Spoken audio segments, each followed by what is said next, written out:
5, Alabama Dental Associates. Next up here on the show, bringing you everything this afternoon, alabamadental.com. This is where you need to go to the dentist. Maybe you love your dentist and you're not even going to listen to me right now. That is fine. Dr. Brian gets that. But for those of you who'd like a little more flexibility, hours as late as 7 o'clock at night and even on Saturdays, maybe a more comprehensive practice with 4 different dentists, 4 different specialists, and an incredibly trained and kind and efficient team to take care of your dental stuff. That's exactly what they've got going on at Alabama Dental. This is my dentist. Dr. Brian's my friend and my personal dentist there. And they can all help you out no matter what you bring in the door under one roof with those incredible hours. Stay on top of your dental health. I said it yesterday. There are lots of studies over the years that show people who have good dental health and good dental habits also have good overall health. The correlation I believe there is it means if you can do the little things like taking good care of your teeth, you're going to do the bigger things too.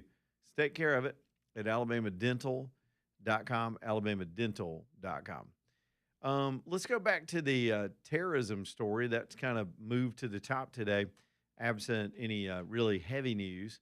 The Dow did take a huge dump today. Let me see where it ended up. Down 703. That is 1.3%. NASDAQ down 1%. A lot of this over the energy supplies and stocks in the world, particularly with diesel. We'll talk more about that in a few minutes. But there was a terror bust today that still got the internet kind of buzzing. A woman who is described as her name is Jessica Bowie. Now, that doesn't sound like a typical sort of Middle Eastern or stereotypical Muslim name. So I don't know if she's a convert. She's 35 years old, lives in Albany, New York.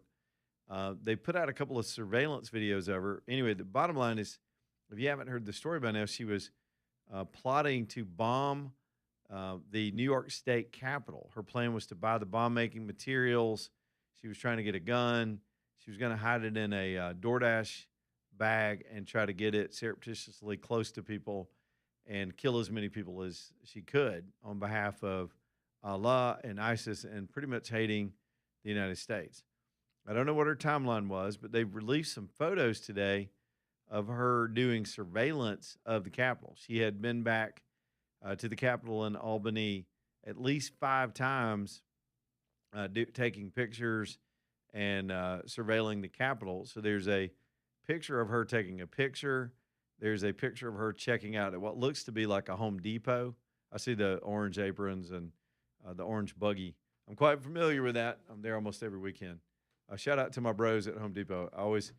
There's a lot of folks that work there that listen to the show, the one on 280. So I always appreciate hanging out with all them. And one of them, by the way, is a huge fan of Andrew McLean. I told Andrew, you got a buddy at the Home Depot. Anyway, but in this photo, I mean, look, this was a terror threat. AJ, I'm going to send it to you and get your thoughts as well. She is completely covered. Hold on, I don't even think I can send from here. She's completely covered in head to toe, and it's not even a burqa. I guess it's a burqa, but she has the thing fully covered, and her face is fully covered. I don't know how she can see what she's doing, and she's got on gloves. Now, maybe that's part of disguising herself, which was pretty smart against the surveillance cameras. And so I'm sitting there looking at the story going, they're saying this is her. How do we know?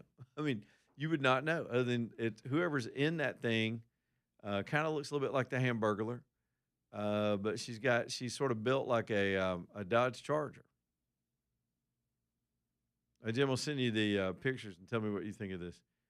I guess that's admissible or usable. I mean, there could be plausible deniability that it's her only other than when they combine the surveillance camera and your credit card use. I don't know if she used a card or cash at the checkout. She looks like she's doing the self-checkout too, which is funny. They've got you dead to rights. They know who you are as soon as you swipe on that thing. So there she is buying some of the materials she needed. I think she got her nails, some of the shrapnel from this Home Depot, and then a picture of her taking photographs around the Capitol. So they had to move pretty quickly, according to the indictment, to snatch this woman up. and we haven't learned much more about her background, her social media disposition.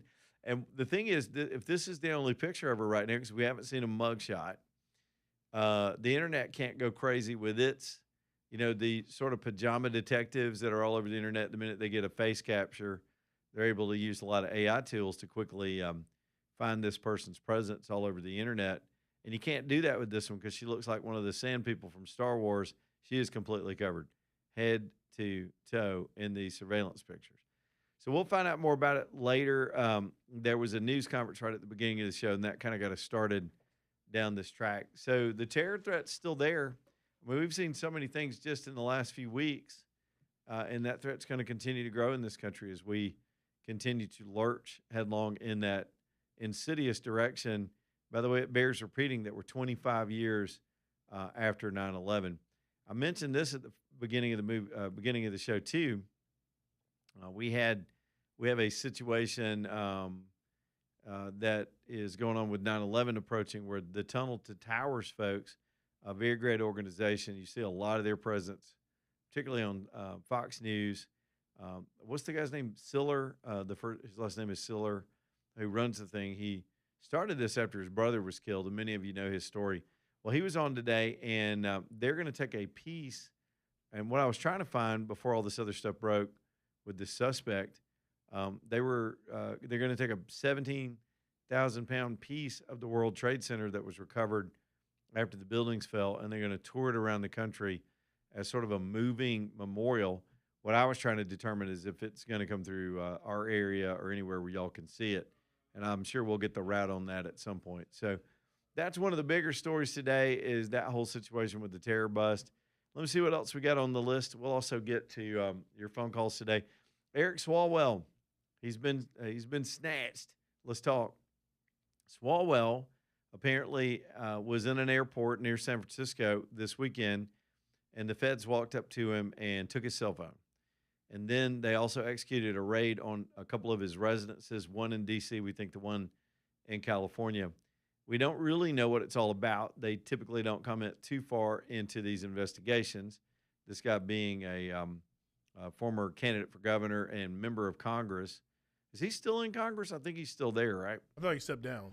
Did he was running for governor? Did he leave Congress to run for governor, or is he still till January? Well, Nancy I think Mace? He left after that whole scandal with the lady. You're right. Yeah, he did.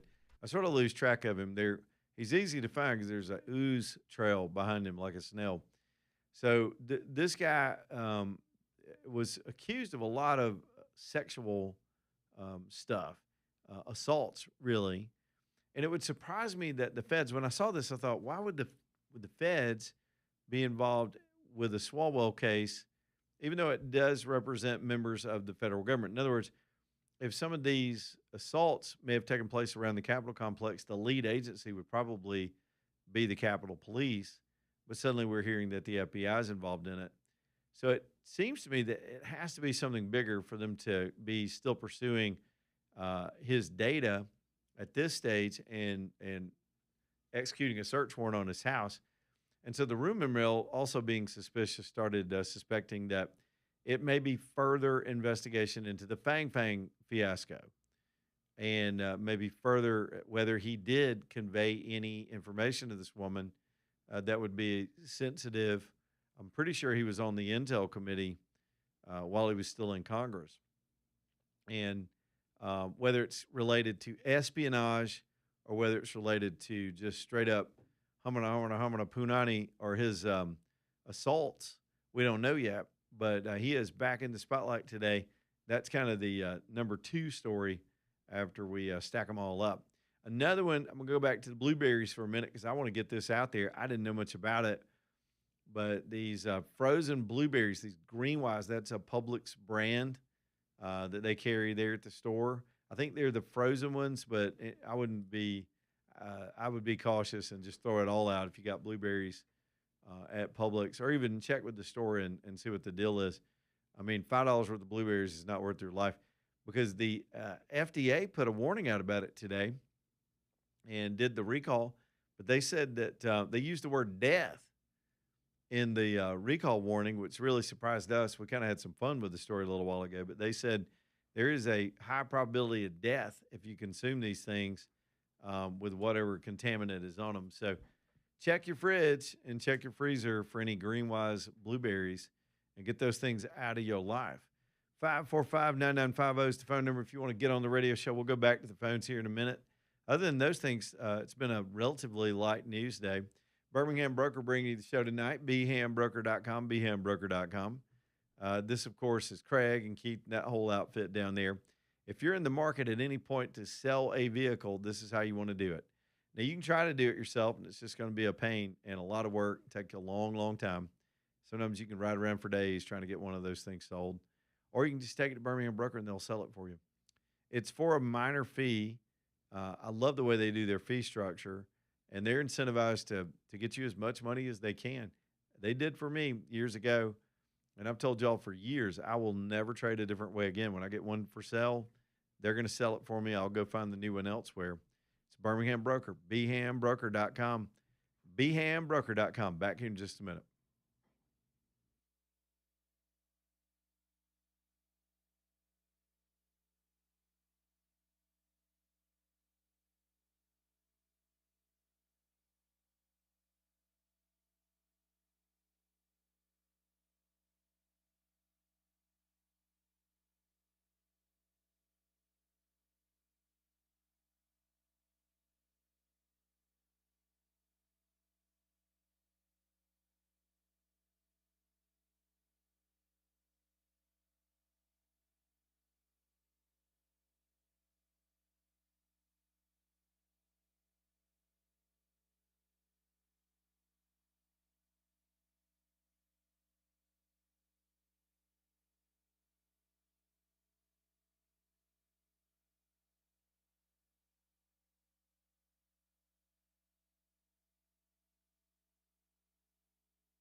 All right, till 422. It's a good time for me to remind you we'll be at Lania's Furniture Company tomorrow. Y'all come and see us, talking about all the deals and the sales and everything else and doing the headlines and hanging out. If you're going to be around Kimberly or North Jefferson County tomorrow, otherwise, make a special trip because they've got a great sale going on. You'll hear a lot about it tomorrow. It's store wide with this buy more, save more concept. And you'll have to go and see the whole chart as to how that plays out. It's really, really some nice incentives for you. And then, of course, beyond that, they've got particular deals in the mattress department. Hey, it's Labor Day. Wouldn't be a furniture store if you didn't have a mattress sale. The difference in the Lanius mattress sale is you've got way more selection in their very large mattress department than you're going to see almost anywhere else. So not only can you get the sale, you can get a lot of comparison shopping. Man, when you ever mattress shop, it is it really helps to have all that you're looking at right there together because some of you want the memory foam and some of you want the firm or the soft, and sometimes it's a couple when you're shopping and you're trying to get it right. So come see us tomorrow. Otherwise, the Labor Day sale is going on through the weekend. Well, all the way through Labor Day weekend. Reggie just said, let's go. He had everything lined up. We were getting ready to tee it up for about a week out, and he said, let's just go.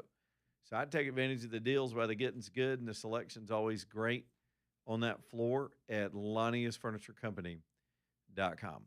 Back to the Islamic terror thing for just a minute. I had some random thoughts. I'm already seeing some debate going on while we're trying to wait for a picture of this accused terrorist, this ISIS-inspired terrorist that would have tried to blow up the Capitol building, or at least part of it, there in Albany, New York.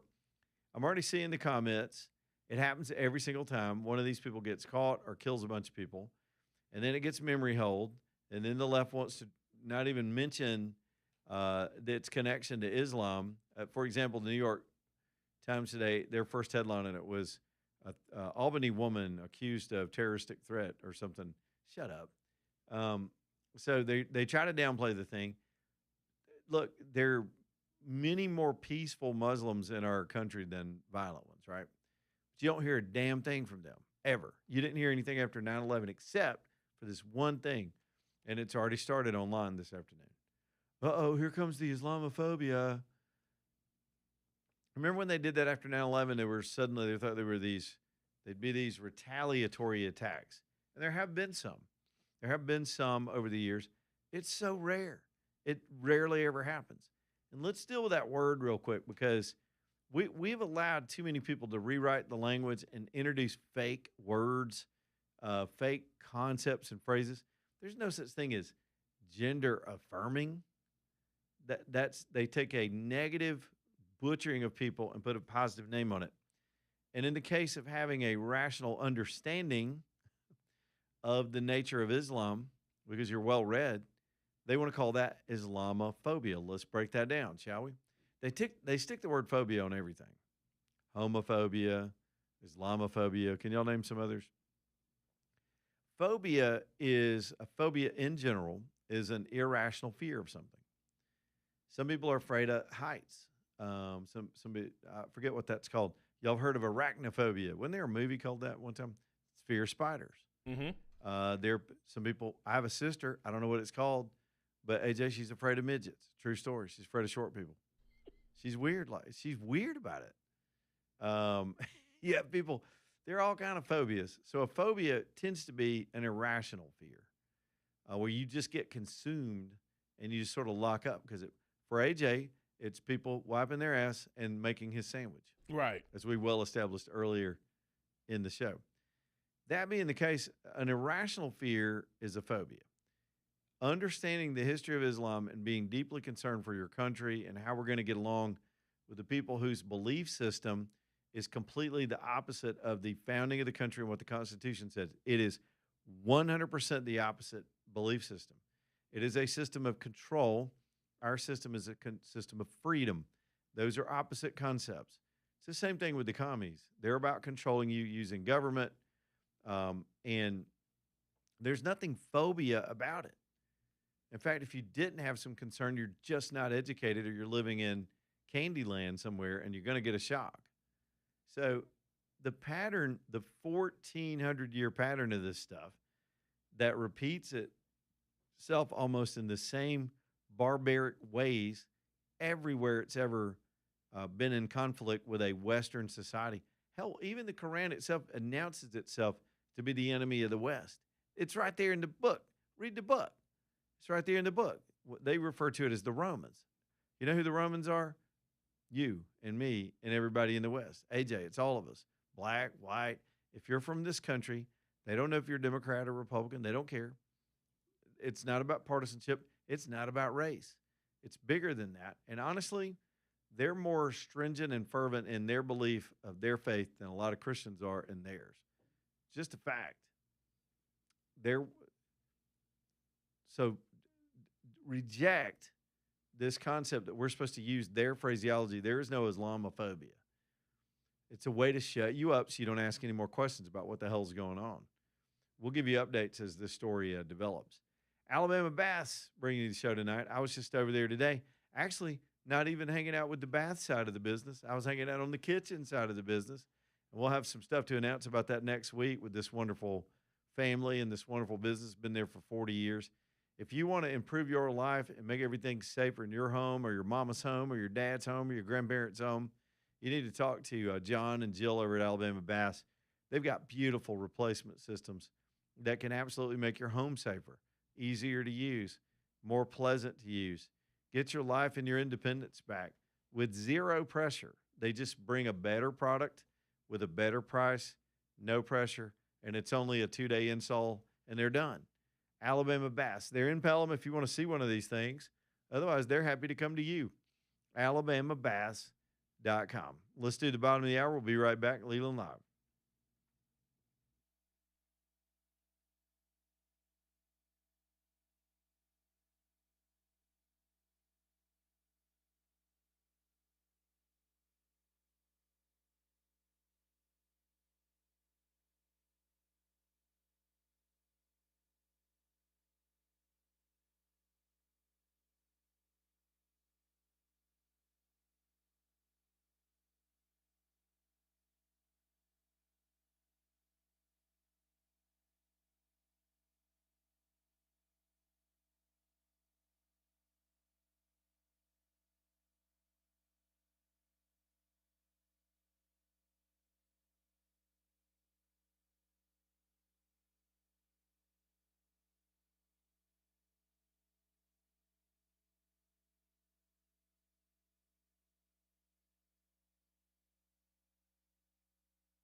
Distinctive Pools next up here on the show.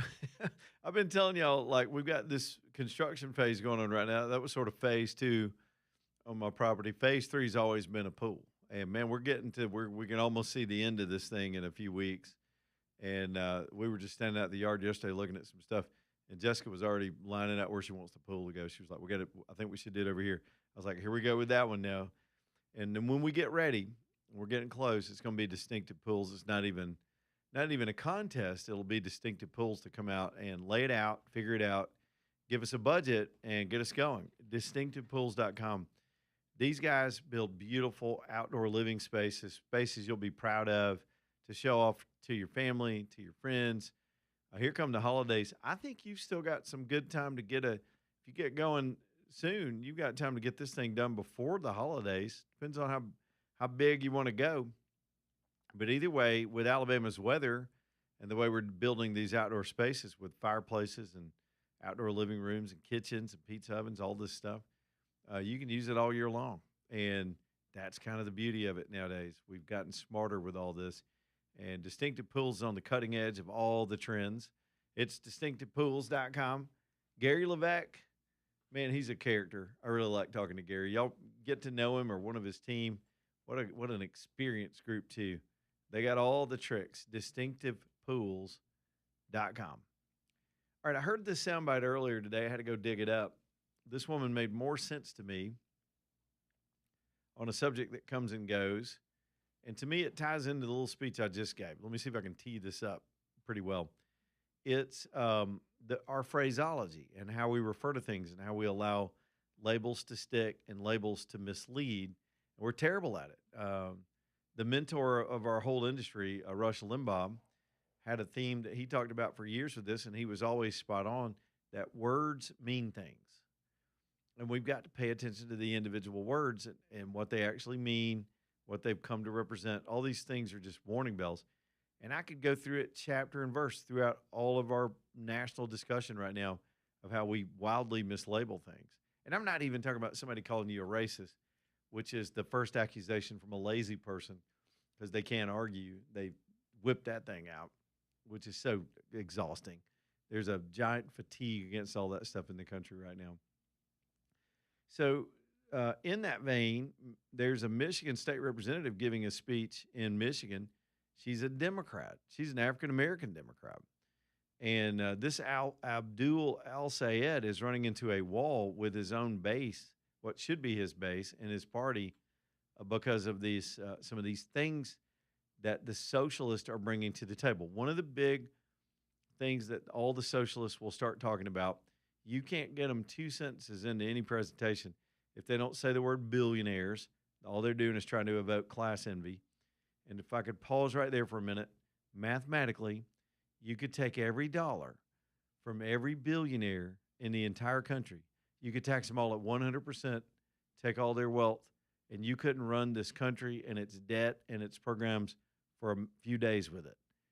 We just hit $40 trillion. We just hit $40 trillion in debt. Both parties are guilty of that. Trump's guilty of that too. He's been in on the spending spree. They just have different things they want to put us in debt over. We'll be spending $2 trillion on interest alone. The interest on the debt that these people have put us in as a country is bigger than some of the other whole federal budgets. It's going to be bigger than the Pentagon. It's going to wind up being bigger than all the social services. So one, we can't afford anything else. But two, she put this in a way I thought was very smart and that people can understand.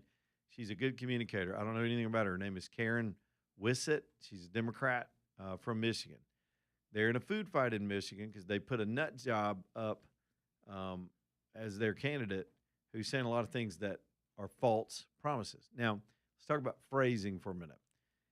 If you talk to a Democrat socialist, they'll say billionaire, they'll say fair share. They can't even start a conversation without saying those things. That's all envy based. Same thing the Bolsheviks did that ruined and killed all those people. And then they'll say, well, they hate ICE and they want Medicare for all. Medicare for all. But does that sound fair? That's a really nice way to put it. Medicare for all. Who is all? I'm going to tee this up and then let her speak. All means you. All means me. Hillary Clinton tried this, by the way, in 1994 and almost got Bill Clinton kicked out of office over it. To have a Medicare system where everybody is on it in this country necessarily means you have to give up your insurance. You have to give up private insurance. Here are the facts. This is why Hillary wanted to make it illegal in her big old health care plan. Bubba put her in charge of it.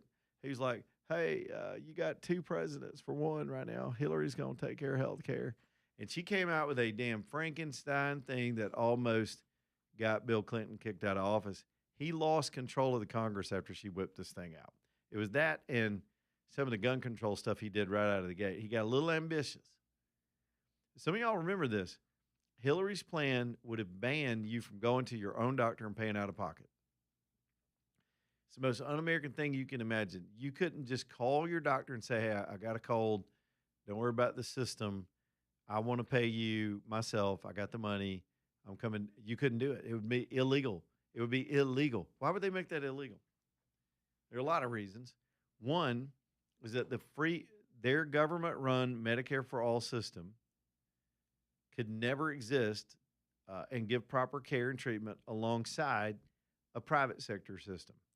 It would create two tiers that would be painfully obvious to anybody paying attention that the government system sucks. Everybody on the government system is going to be waiting in line for procedures and treatment and dying waiting while the people with the money would be able to go get health care. So they can't abide the optics. That's number one. But number two is healthcare. You need to understand this. If you don't understand this, please, Lord have mercy, internalize this, please. If you don't take anything away from this show today, put this in your heart. The control of the healthcare system has nothing to do with you getting better healthcare. It has to do with them controlling your life and telling you when to get up and when to sit down and when to pee and what you can eat and how you live your life. If they can get control of the breath of your life, they've got total control of you. They're trying to do it with transportation and your movement with all this flock camera stuff. They've already got such incredible ability with all the digital technology. But healthcare has been the holy grail of these control freaks since at least the 1920s in this country.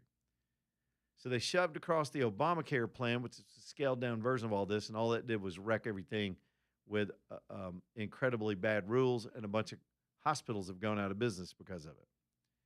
So now they want to put everybody on Medicare.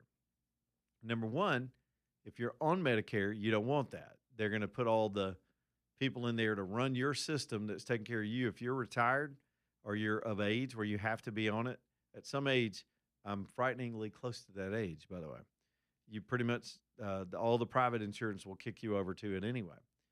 So that program, which is wheezing along and many people are utterly dependent on, would get crashed by everybody else in our society with no money to pay for it. So functionally, it's stupid. But Medicare for all, let's talk about phraseology for a minute. Medicare for all sounds good. It sounds fair. It means everybody. Oh, we all get some. What they mean when they say that, and this woman hit it dead on the head, what they mean is they're going to run the private sector out of business so they can control you. Mom Donnie is trying to do it in New York with the rent system. He's trying to crash the system of ownership in New York so the city controls apartments. They're not doing that to help people. They're doing it to control people. Same thing with the grocery stores. These people live and breathe control. They lived through their most pornographic time and their wildest fantasies during COVID when, because of this fake emergency, they got more control. And now they're back, this time teaming up with the Islamics and the commies, try to get power to keep pushing these terrible ideas. Listen to what State Representative Karen Whitsett, that's her name, Whitsett. Again, here's a Democrat that I can agree with. Listen to how she put it. I do not want to lose my Blue Cross Blue Shield. My husband is operating engineers, and I want my health insurance. I do not think people really realize what is on the line. You will lose your health insurance. if the other candidate gets in office. There's no ifs, ands, or buts about it. That is what Medicare for All means. So if you enjoy going to ER now and sitting for 6 hours, get ready to enjoy that a whole lot longer because you may be sitting there for 6 weeks. That means you will be in a clinic, in a hospital, wherever they say that you go.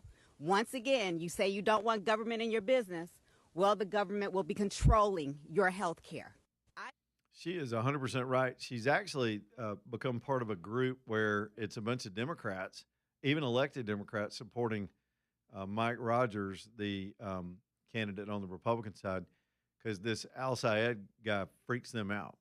And he's bad news for the whole party. So this is going to be interesting to see how Michigan plays this out. They've got a massive Muslim population, which is going to be good for him, and a bunch of left-wingers in the university towns. But Michigan's still Michigan. And there's still a lot of blue-collar, regular-thinking folks of all stripes, and honestly, all political parties, Democrat and Republican, who are freaked out, who don't want to give their country up and their freedoms because of these freeloaders, making promises that they cannot deliver on, and ultimately it is about control and crashing our whole system. It's all this kind of, again, phraseology. She nailed it. It's not Medicare for all. It means they're going to crash the private sector and take you away from what you know, whether it's expensive or not. A lot of you are frustrated with your health, insurance carriers, and the deductibles and the confusion of the bills. That drives me crazy. That's the stuff we should attack, the efficiencies in the system and all that. But I was glad to hear that. I was glad to see that finally things may be getting so stupid on the American left that there's some common ground somewhere for people with a D next to their name and reasonable people on the other side to go, we can get together on this.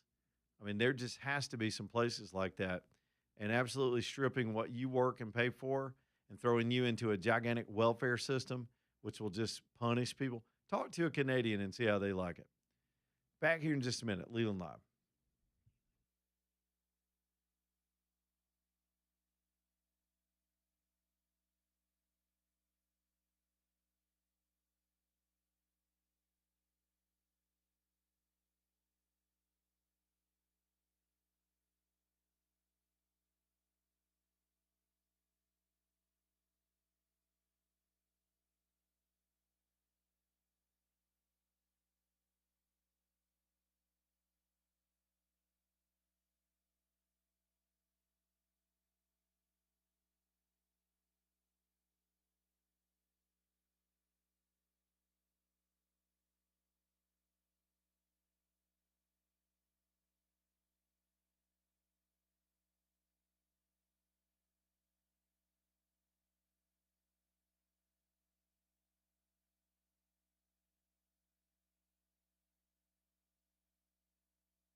It's 451 Leland Live, Alabama Gold Refinery's over in Homewood, ready to see you. Y'all go by and see Steve, get to know him. It's a good place to exchange. If you want to buy, sell, or trade gold, silver, or platinum, any of the metals, it's nice to have a shop like this. It's not trying to lowball you for your scrap. They just going to weigh it and pay you, and then they're there to sell it to you or buy it from you. Sometimes people want to move in and out of this. You want to store some money in gold, and then you need to cash out later because you need the dollar bills for something. I gave the example last week. I think it's the most concrete way I've been able to put it. People seem to respond to it. If, say, 6 years ago you had put $2,000 worth of gold, let's just say you had $2,000 worth of gold laying on a table, and you had a stack of bills that were $2,000. You had a stack of Benjamins laid both on the table and let them sit there for 6 years. Here in 2026, this would have been prior to COVID if you did this. In 2026, that stack of money is not worth $2,000 anymore. It's actually worth about, I guess you could say about $1,200 to $1,400. It's all you could buy with it in real things because of inflation, because of what our government did with all the spending. That gold, though, is worth close to $5,000. See what happened? Inflation did not affect it. The dollars it takes to buy it still have value. It's going to take more of them when they inflate our money. So think on that and consider maybe some of the stuff you have. If you're trying to build a little nest egg here or there, clearly do the markets, own some real estate. Some of that ought to be in some precious metal. And they've got it for you at Alabama Gold Refinery. Steve and the whole gang. AGR, AlabamaGoldRefinery.com, downtown Homewood, right there next to that big Regents building. Everybody knows the big Regents building in Homewood, that big, tall, multi-story building. They're right across the street. Alabama Gold Refinery. All right, let me switch to education, and it'll be back. I think I've got some connective tissue from the previous rants. This has to do with the lie of the promise typically that the American left brings. We're seeing it right now in the governor's race here in Alabama. Doug Jones is hell-bent on getting rid of the CHOOSE Act. Why would he do that? Because he's sticking up for the teachers union. Why would he do that? Because they typically give to Democrats. But moreover, Democrats have always had this controlling monopoly through the unions and some state legislatures on public education, and they're making your kids stupid. Not just here in Alabama, but all over the country. The CHOOSE Act gave you some options. Parents in bad situations where you're in a bad school district or a bad neighborhood, but you want the best for your kids like the rich kids, you finally get some ability to transport your kid to a better situation. That creates competition, and it's been great. It can't get worse. So now let's look at what they've done in New York, and let's talk about money. What you'll typically get from a left of center person is this debate about spending, that we don't pay the teachers enough, or we don't spend enough money on our kids. It's all about money. We need more money. We got to have more money. If we had more money, the kids wouldn't be so dumb. It's not really true. There's no correlation between that, and I'm about to give you an example. New York City has just put out some literacy numbers right now that they've achieved in 2026. There has been a 14% decline in their third grade literacy, okay? I'm trying to not hit y'all with too many numbers, but this is a very numbers-oriented story. That means the non-proficiency of their third graders who can't read, let me put that into English, is 56%. More than half of the third graders in the state of New York City, well, in the city of New York, cannot read. Third graders. My kid could read by the time he was 5 and a half. Fourth graders, they've had a 6% decline. It's going down. Proficiency's at 51%. So we'll round off and give them, we'll spot them 1%. Half of their fourth graders cannot properly read. Fourth graders. Let's check on the fifth graders. They just had a 13% decline. It's at 53% now. Now, why am I giving you New York City reading numbers? Because they spend $44,000 a kid for their education system. Let's compare. Mississippi, next door, Um, uh, More challenges than a lot of people in New York. And Mississippi is setting the woods on fire and getting their kids to learn all of a sudden. They've been innovative, huge African American population, huge poverty population. They didn't let that stop them. They didn't discount these kids. They decided, why don't we teach them? And so they did, and they've done some incredible innovation, and they're leading the nation right now in increases in reading proficiency. It's red hot. Other states ought to be studying what they're doing. So let's talk about the money. Mississippi, their cost per student right now is $12,324. So it ain't rural versus city. It's not white versus black. It's not money versus no spending. It's about doing the job. It's about innovation. It's about doing something new. It's about changing what you're doing, because if it's not working, it's not working. And we have sat back and let public education just die with these old tired concepts and no innovation. This one size fits all system, where we're now seeing people challenge that. And our neighbor next door is they're running circles around us. So you just need to know that there is no direct correlation between the money that's spent per pupil. Because here's the truth: a lot of this money in situations like that, and in the DC schools and others, have gone heavily toward administration and some of this other overhead that's not ever really funneling down to the kids anyway. So there are more numbers like that. There was, I think it was, is it the state of Michigan? One of the states this week I read, and I'm sorry I don't have the story pulled up, but they're actually going to stop their grading system the way they do it now. And their goal was, and if I was African American, I'd be more pissed off about this than anybody, was to be more fair to the African American kids, to quit scoring the reading and math test and the standardized test, and just not publish the scores, not tell the kids how they're doing as they try to move toward graduation, and dropping some standards so more of these kids can graduate. If they graduate uneducated because you quit testing, did they graduate? Have they learned? No. Here's a better idea. Here's an idea that's more beneficial to these kids. How about y'all actually teach them? How about you step up and teach these kids, figure out what their needs are, step up your game. Don't erase the goalpost and turn the scoreboard off because it looks bad. Teach these kids. They're doing it in Mississippi, and they're doing it with great success. It's frustrating to watch the bureaucrats cover for themselves when things get sideways. You got to step up your game, and that's going to take a lot of effort.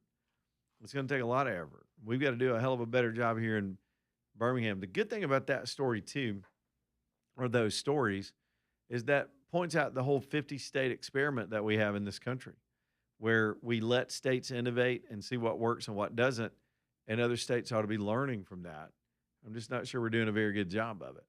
Everybody in Alabama should be over there watching what they're doing in Mississippi right now. All right, y'all, quick break. Back in a minute. 1819 News on the way. Leland Live.